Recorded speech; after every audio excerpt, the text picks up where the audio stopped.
If your smoke detector blinks red at 2 a.m., count how many times it flashes. She had just moved into the apartment. Cheap rent. Quiet building. Too quiet. Every night, at exactly 2:03 a.m., a tiny red light blinked from the ceiling. Once, twice, 3 times. Pause, then 3 times again. She told herself it was normal. Low battery, electrical issue. But one night, she recorded it.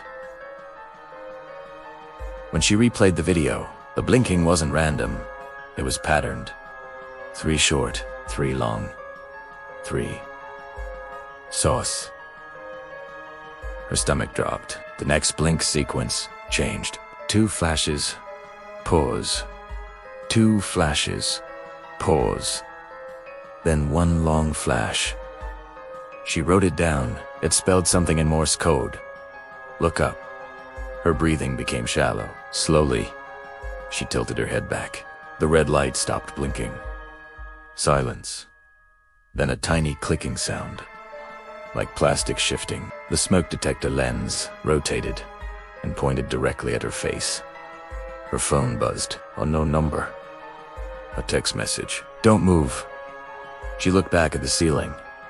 The smoke detector was gone. Just an empty hole. And from inside the ceiling, something exhaled right above her.